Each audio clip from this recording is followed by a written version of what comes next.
paaralan dahil mag-weekend. Yung Axel ko kahapon is tumawag yung teacher, tumawag yung school pala, hindi teacher. Tumawag yung school secretary na pipick upin kasi may lagnat si Axel. Yesterday, sa morning, pinaliguan ko si Alex at si Axel. They are all good or well. Naghintay kami sa school service sa umaga. But around like 3, tinawagan 3 or 2 p.m. na pick upin kasi si Axel may fever. Kaya umuwi si Axel ng maaga. Si Alex na lang yung mag-school service pauwi ng hapon. And today, may fever siya. I-check ko again. Pinainom ko siya last night before siya bed. Pinainom ko siya ng Tylenol. But this morning, i-check ko ulit. Kung may fever siya, hindi natin papasokin, no? Si Alex lang yung papasok, and then si Axel is gonna be staying with the dad.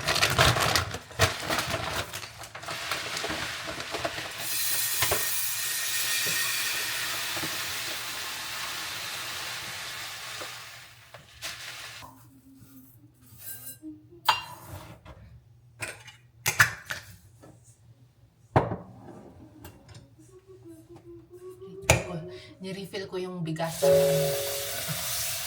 Lagayan ng bigas pala.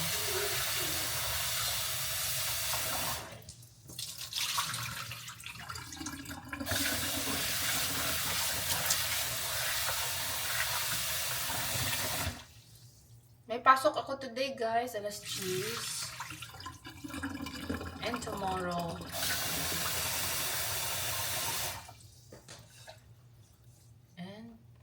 Sunday. Monday, Tuesday off.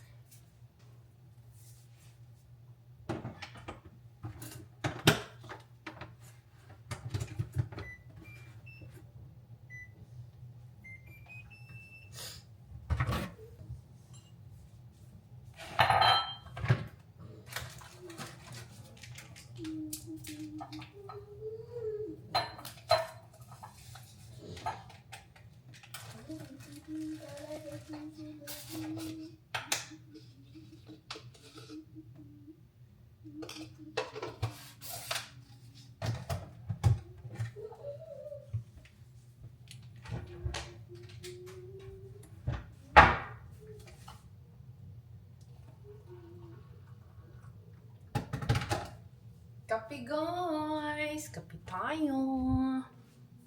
Busog na tired. Today is Friday. Last day. Lagay ko lang yung ang pants and jacket.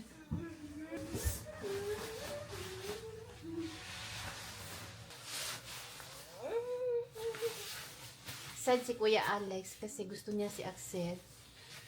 Papasok din ng school. Kaya lang, di pwede because Axel may fever. Wala siyang runny nose. Wala ding ubo, pero may fever kay Axel. I don't know what's in there, but we'll see. Maybe his immune system or the body is fighting for what's in there.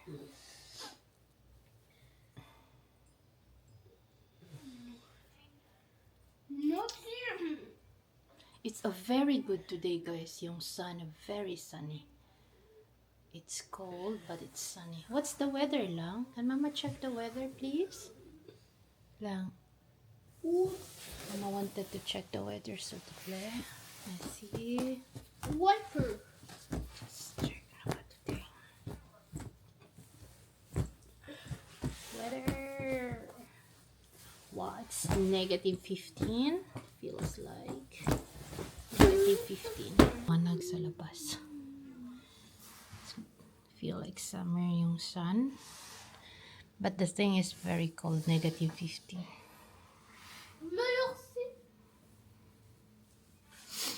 Just gonna wait here for the school service. 10 o'clock yung work ko today, so ang ganap isihatid ako ni Mr. at saka ni Axel kasi nandito si Axel sa bahay.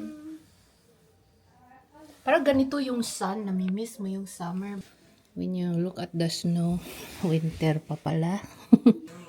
Work today. Let's go put your socks and send mama to work. You're gonna be staying with your daddy.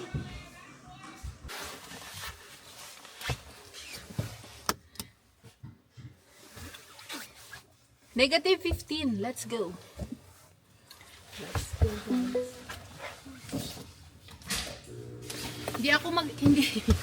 Hindi po ako yung magda-drive. Si Mr. po ang magda-drive, kaya lang nandun pa siya. Nag-get ready pa. So i-warming ko lang yung sasakyan. Painitin ko lang. Palay. Palay.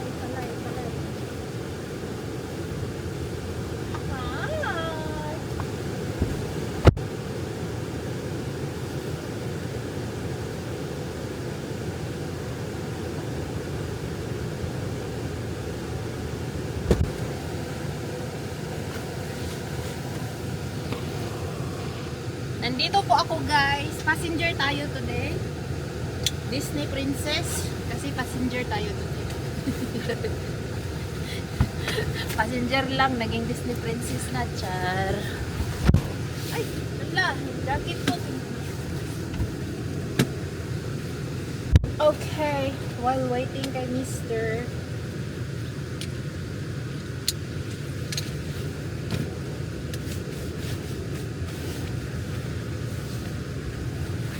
Yung suot ko, guys, binalik ko pala yung t-shirt ko kahapon. And then, yung pants, pinalitan ko yung pants. Kasi, 2 araw na ba yung aking jeans? Yung pinalitan. Axel! My God! He is sick today. Oh, no go to school. Kasi may lagnat. In-inform ko na yung teacher. Absent. Nandito na ako sa locker, guys. Maaga ako today. Time check ko, tingnan nyo. 9:43. Alas 10 akong mag-start. Maaga ako ang nahatid ni Axel at saka ng tatay. Bihis lang ako ng uniform and we'll see you later pagkatapos ko mamaya. So, see you! Tapos na ako sa work, guys. And nandito na si Mister at saka yung mga bata. Dito na sila. Hello!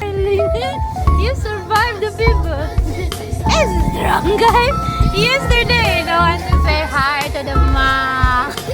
And now I hear him smiling. He is smiling a lot.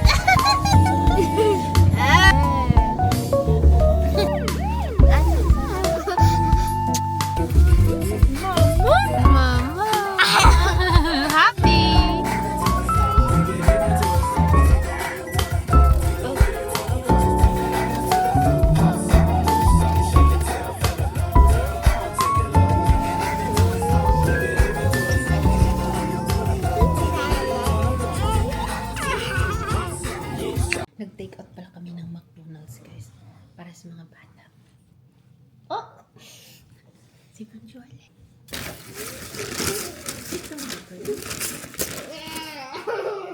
Are you happy, ah? Back to the mouth fruit. Just for Axel? Lunchbox ni Alice.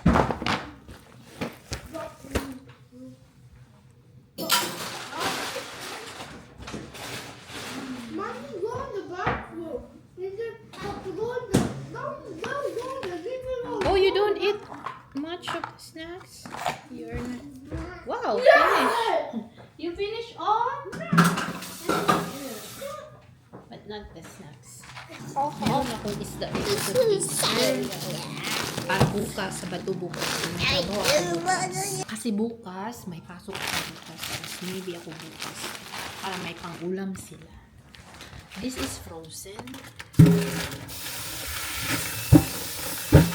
Lagyan ko lang ng tubig kung 10 minutes. Para ma-tow siya ng kaunti.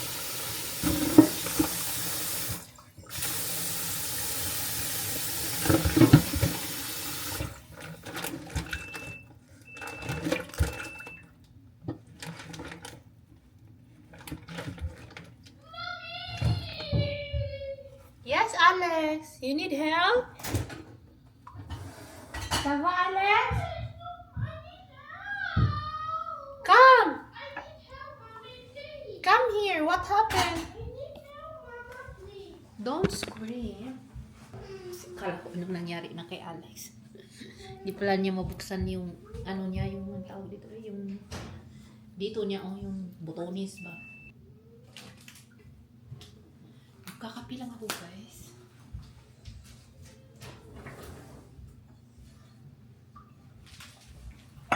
Feel ko today na magkape. Tonight pala.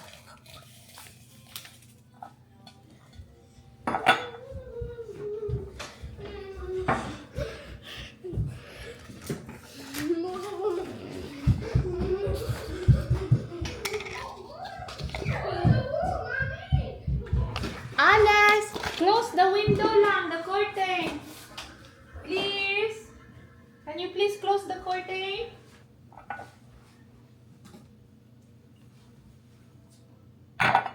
Dito na yung aking 3-in-1. Nalagay ko na sa tasa. Ayan, lagyan lang po natin ng mainit na tubig.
Sibuyas.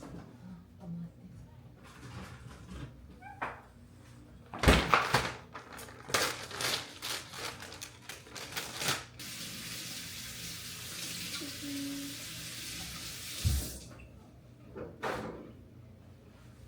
Tingnan niyo yung kamatis namin, guys.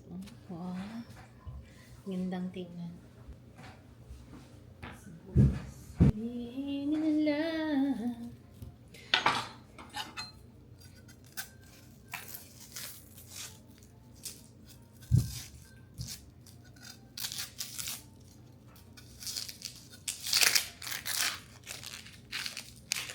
Patuloy ko.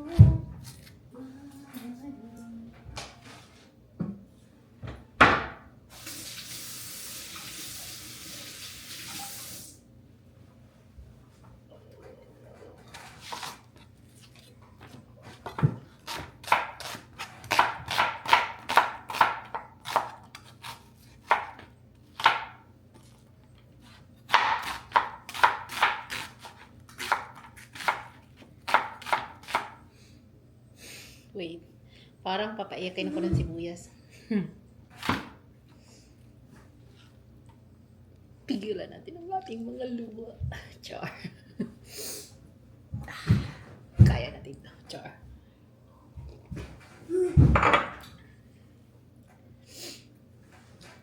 Oh.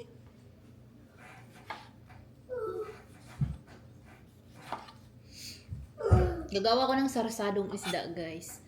Ang ingredients niya ay olive oil, sibuyas, kamatis. Iyak na talaga. At saka garlic. Yan lang ang ingredients. And yung mga spices. Let's say, lagyan natin ng kaunting cumin or kaunting curry powder. Pero kaunti lang. Tabi ko lang baka mapiksa ng mga mantika. Wait. Yan.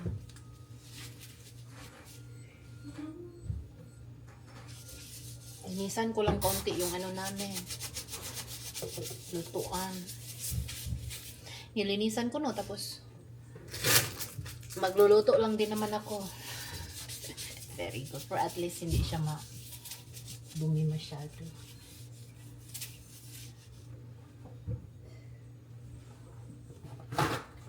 Makikita ko kasi guys na hindi siya malinis. Kaya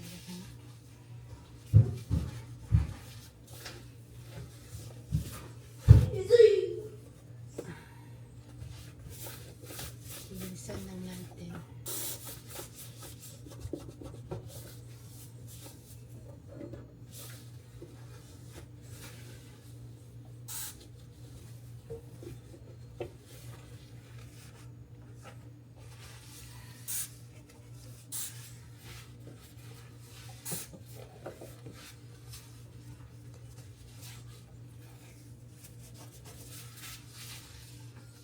Kaldero.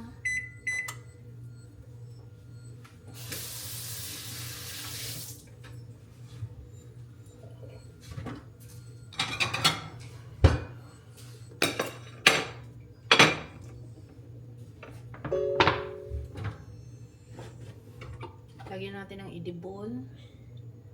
So, ginigisa ko siya. Meron pala akong ipapakita sa inyo guys, saglit. Si Alex, ngayon si Axelis, hindi siya pumasok.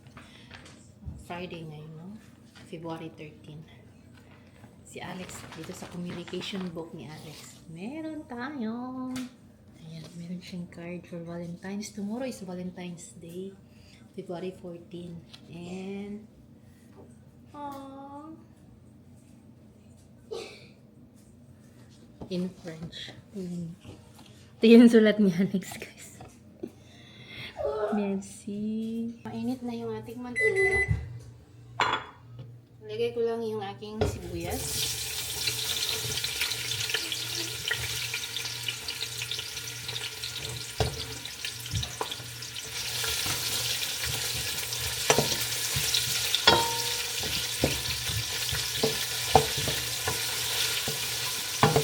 Isunod ko yung aking kamatis.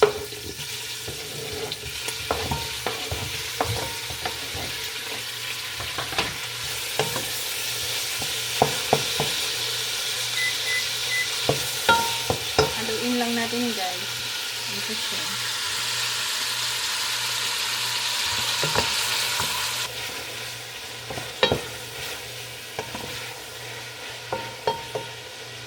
Wait lang natin ng maluto kaunti yung ating onion at saka tomato bago ko isunod yung ating bawang. Kasi yung bawang sa ko is maliit yung hiwa.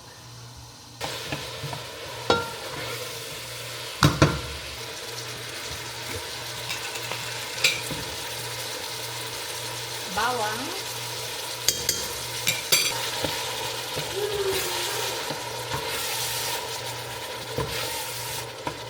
Ready na po yung isda ko. Malambot na po siya. Tingnan nyo. Wala na siyang ice. Then, pabayaan natin hanggang maluto. A low fire ang kailangan niya.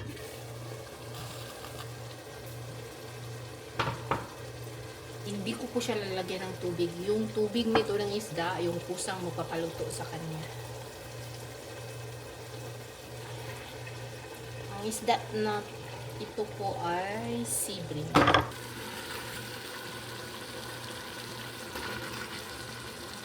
Isda.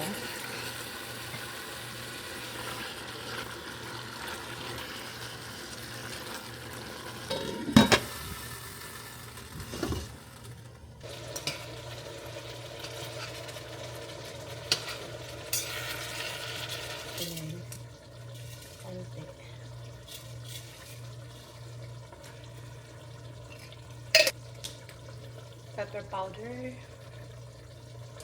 asin, Old Bay seasoning, nice and spicy seasoning, konti lang. This is a curry powder and cumin. Yan na po yung kanyang hitsura. Oh. Hayaan lang po natin siyang maluto. Mga 15 minutes or 10 minutes in a very low fire. Kasi yung isda natin ay nagbibigay siya ng sarili niya.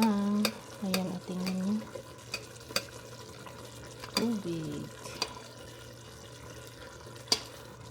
Tingnan natin to. Ito na po yung kanyang magpapaluto. So, parang kung tingnan nyo siya, healthy siya. Kasi nilagyan natin ng olive oil lang. At saka kamatis. Yung kamatis din ito is nag-a-add din siya ng liquid. Ayan. Hayaan ko lang kung maluto. Ito is niluto ko talaga siya for tomorrow. And yung asawa ko nandun, natulog na diretso siya. Natulog kanina kasi si Axel, di ba, nandito. Hindi nag-eskwela si Axel, so siya yung nagbantay. I don't think so naka-idlip siya, or maybe. Since bukas walang pasok po yung mga bata, pwede po silang late na matulog for tomorrow. Ay, magpapasalamat wala ako, guys, sa mga nanonood ng aking videos. Na meron akong videos na umabot ako ng 300 views. Which one is that? Another milestone. Thank you po sa mga nanonood. And thank you din po sa mga nag-like. Saan mga videos na yun? Nagluto ng fresh Mickey. Maraming salamat po. Kasi umabot po ako ng 310. So, ito po yung video ko na nag-milestone ako ng 300 views ako. Thank you. Thank you all. So, sa pagluluto nito, pwede po niyong lagyan ng oyster sauce, toyo, i-adjust lang, and fish sauce. Pwede po kasi, ano po kasi tayo, no?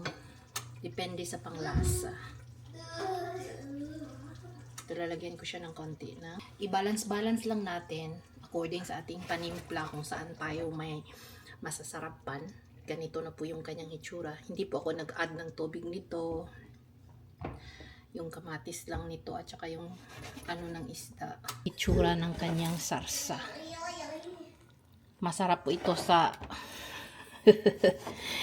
masarap ito ilagay sa on top ng kanin. Healthy po siya.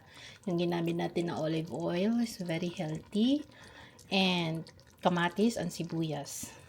At saka yung panglasa nga po na pwede mong dagdagan ng toyo or oyster sauce at saka fish sauce. I-adjust lang natin kung saan yung panlasa natin aakma. So, ayan. Luto na po yung aking sarsadong isda. Kakainin with rice. Ang sarap nito with rice.